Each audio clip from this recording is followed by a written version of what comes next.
WeChat must be stopped in all Western countries. It must be banned immediately if we care about our national security in every Western country, not just Australia, but United States and Britain.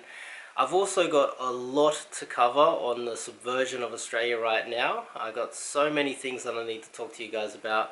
But before we get started, if you want to keep up to date with Australia's first and only geopolitically focused YouTube channel, make sure you click the subscribe button and click the bell icon so don't miss out on anything. Let's kick it off with why WeChat needs to be banned immediately. Let's have a look at this, what's happening in IGA right now. IGA is a shopping centre in Australia. Well, let's just explain what they are first. WeChat is the Facebook of China, and Alibaba is the Amazon or eBay of China. If IGA is using these two payment systems to take payments within Australia, all of the information from every single payment and your personal details is going back into the Chinese Communist Party's hands, firstly. Secondly, every single transaction that is made within our country, a certain percentage of each of those transactions is being sent back to China in a form of a tax. So we are officially a form of tributary state to China already. This is why China's getting so rich, is because they've convinced all of the stupid people in Western countries to just send money. They're literally stealing money out of our economy every single transaction. And also a lot of Chinese businesses don't pay tax. So they're hollowing out every Western country's economy from within. Now, if that's not good enough reason why WeChat should be banned in every single Western country, I don't know how else to convince you guys. Victorian Premier Dan Andrews has signed Victoria up to One Belt One Road initiative. And there's a petition going around. It's going to be in the top link in the description, and I might leave it as the top comment so that you guys can sign the petition. People are asking for the ASIO to investigate Dan Andrews. One Belt One Road initiative does not benefit Australia because we have infrastructure. Think about how funny this is. We're signing up to One Belt One Road initiative so that we're a third world country and we need infrastructure? That doesn't make any sense. One Belt One Road initiative is really to benefit third world countries that don't have infrastructure. So what's the reason behind us signing up to it? We're not a third world country, we're a first world country. The only thing that's really going on here is that the elites within Western countries are being paid off and they're stealing our future from us because, well, then China takes over our ports, China takes over our big business, and they only hire Chinese people and they send all the profits back to China. China gets rich, unemployment in Western countries keeps escalating and getting out of control. We become poor, we hollow out our own economy, and we eventually, due to signing up to One Belt One Road initiative, we become a third world country in the future. And some of you guys are aware of my prediction that Australia's economic collapse is due to happen in 2022. And 2034 we become a third world shithole where white Australians are arrested and murdered in the streets by our new Chinese leaders. Sounds outrageous, but 2034. Let's move on. Now, the Solomon Islands.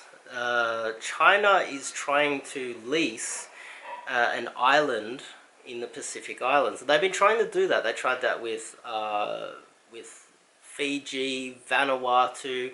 They've been trying this with many different countries, and the reason why they're trying to get hold of an island off the coast of Australia is so that they can build a military base. And if you look at where our maritime trade goes, we can still go through Indonesia, but we still have the option of going off the coast of Papua New Guinea. It's a safe area for Australia's maritime trade. And think about it, if Australia gets blockaded, we become a third world country overnight.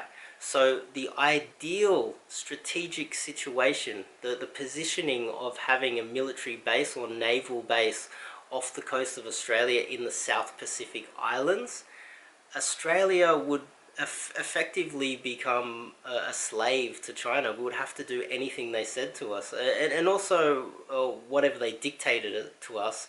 And Indonesia would have far more power as well, and this would literally destroy Australia. Your standard of living would evaporate overnight, and this is what they're trying to do.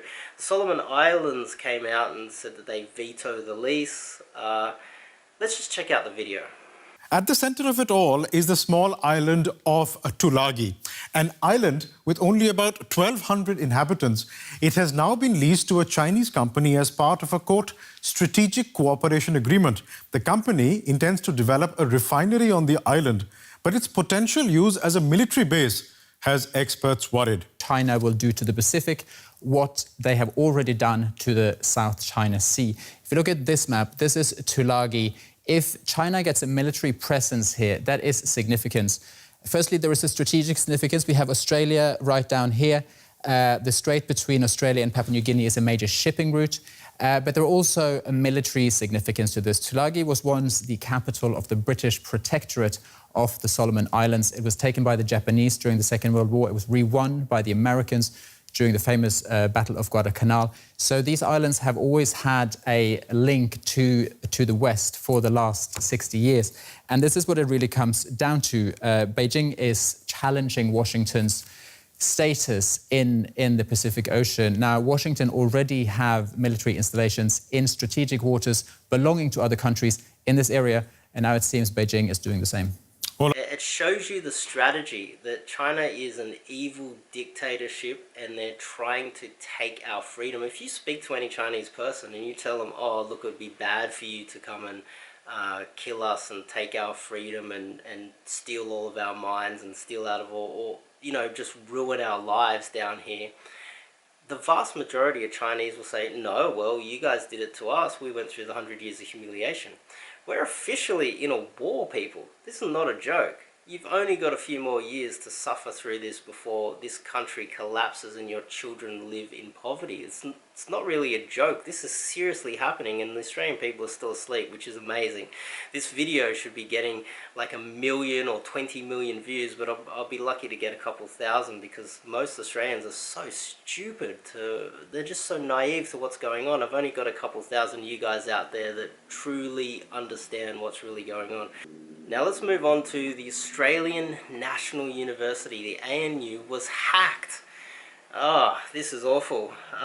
What they're trying to do is steal intellectual property, steal our technology, and identify Australian people. This is the same strategy as, say, getting people to use Wechat and wepay and take your personal information, and this is what China's doing. They hacked the Australian National University to identify people that in the future they will either put up against a wall and shoot or put in jail. It's awful what is happening down here. Check out this video. The Australian National University attack was so elaborate, experts still don't know exactly what was taken, but some believe the targets may have been former students now in positions of power. It's likely to be China, frankly. The university is spending millions of dollars to beef up its security. South Korea. Let's move on to South Korea. Now, I have been talking about South Korea being the Trojan horse for a very long time. North Korea is a puppet of China. They have been a very long time. The only country that we can really trust has been Japan for a very long time now.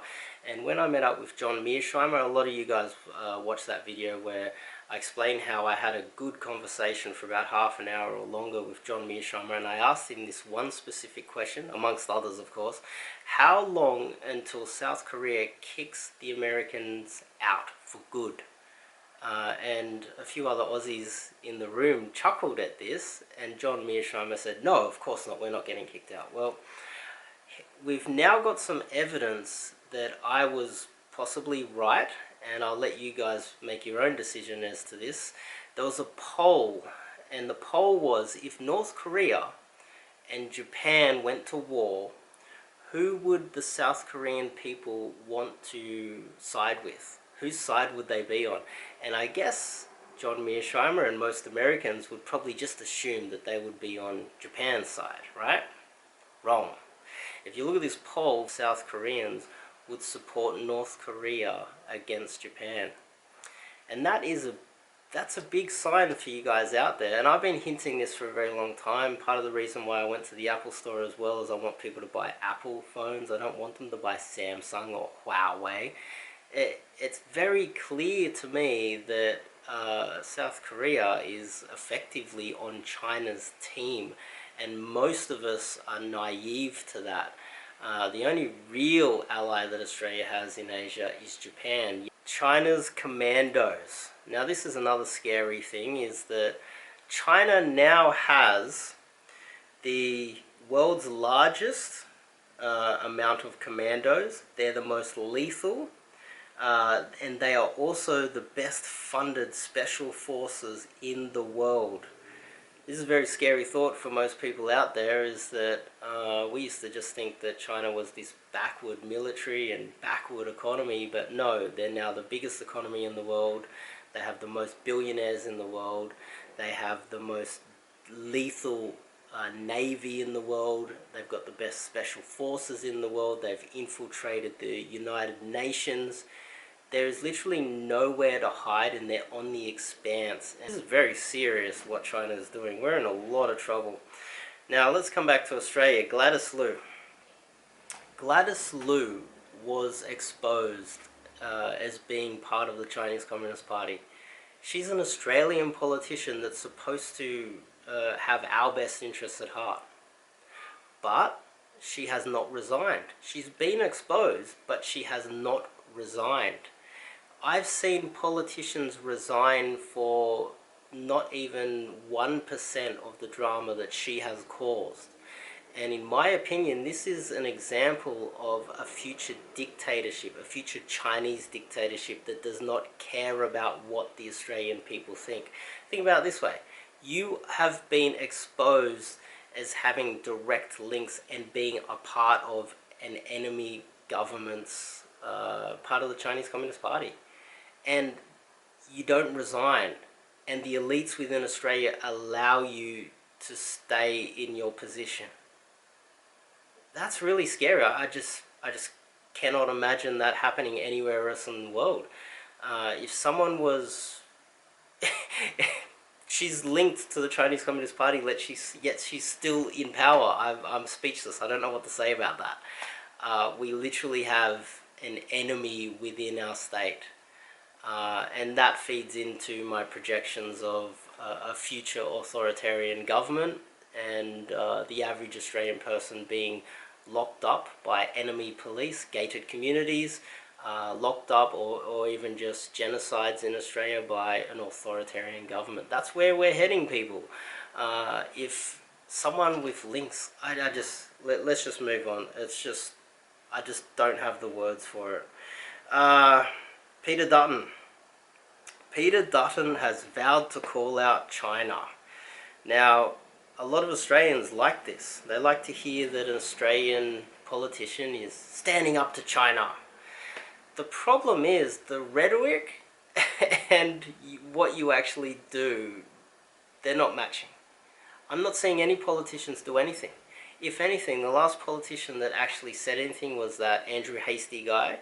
Although nothing came about from it, he just got shut down by the elites who are in bed with China. And Malcolm Turnbull tried his best, but what happened was so many stupid Australians hated on him. And I think people don't really understand this, that if you're a Labour voter all your life, or you're a Liberal voter all your life, there's no bipartisanship here. Like me, I don't care if you're Labour, Liberal, whatever.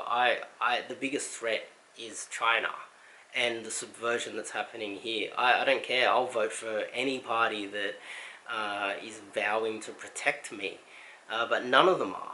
And that's the problem. We got Malcolm Turnbull actually doing something to protect this country, and he got kicked out. By the way, Malcolm Turnbull, he's a great lawyer who took on the British government to release, which book was it? Where is it? This one here. This book here, Spycatcher. If you read anything, Spycatcher is an interesting read. Spycatcher was banned in the UK, and they tried to ban it in Australia, but Malcolm Turnbull is that young gun of a lawyer who took on the British government and said, look, everybody should be allowed to read this book. This book reveals secrets of the intelligence agencies within Britain. Interesting read. Malcolm Turnbull's always been one of those guys that stands up to power, and he stood up to China, and he got kicked out by his own party, and all the Labour people don't understand that this is not Labour versus Liberal, this is Australia versus China, and we're surrounded by enemies within our own country. It's getting out of control, really. And finally, look, if I had two wishes, it would be to ban WeChat, number one. Ban WeChat. We need to get rid of all Chinese social media. If we can't use Facebook in China, the Chinese people should not be able to use WeChat in Australia. Why is this double standard happening? And it's getting to the point where Australians are going to lose their freedoms within their own country because of stupidity like this. We need to ban WeChat. We need to get rid of all these payment systems which are stealing money out of our economy every day. China is not getting rich because they're the hardest working people in the world. They're getting rich because stupid 1% people within our own countries are sending our wealth, which, if you think about it this way, the wealth of a nation doesn't just accumulate overnight. It accumulates over 50, 100 years of people fighting and dying and working, and intellectual technology being built within the country, and alliances and making smart moves. And it seems like we've built this wealth for hundreds of years in Australia. We've made good decisions all the way up until the last 30 years, where we've allowed a parasitic economy to be built within our own economy and destroy and hollow out. We've got people coming here, getting citizenship, going on welfare so that they can get free education within our universities, and then they take all of that wealth that was not built by you. It was not built by someone my age. It was built by people who died in Vietnam. It was built by people that fought in the Korean War 50, 70 years ago. This wealth has been built up for many years, and it's all getting taken overnight by stupid elites within our country. Spoilt little brats, that's what they are. Scott Morrison's prime example of a spoilt little brat that has never worked for anything in his life and doesn't deserve his position in the world. It is outrageous to see what is happening in this country. Two, another thing I'd like to see done is racist businesses obeying our laws. We have laws in this country that are not being obeyed. Tax laws, anti-discrimination laws, workplace laws. We got all these laws so that business within our domestic economy sends money to our government, so our government can provide us with Medicare and pay for our police force and our hospitals and our schools. This money is getting hollowed out by parasitic immigrants that are sending their money back to China, and they're cheating by starting up businesses that don't hire. It's literally a colony. They come here, hire their own people, send money to each other using payment systems which send taxes back to their own country. Then they steal our natural resources and send it back to... It's literally like how, you know, Britain got a bad rap for going into Africa and all these other countries. We're officially the Africa to China right now, and we're being hollowed out, and the elites are allowing it. It's the same as going to Africa 100 years ago, and the British go out and they pay off some corrupt elites and they steal the natural resources. They hire British people to go do the work in Africa. They trade amongst themselves, send all of the goodies back to Britain so that they get mega rich at the expense of the local people. And that's what's happening in Australia right now. And it's amazing that nothing's being done about it. But the problem here is that we know nothing's being done about it, and that means that there's only nothing but death and destruction and poverty for the Australian people in the future, because the elites will not make the decisions which will protect us. It's very scary what's happening at the moment. But if you like this video, and you like what I'm doing here, please consider supporting me on Patreon. I've also got a PayPal as well. And make sure you click the subscribe button, and I'll see you guys in the next video.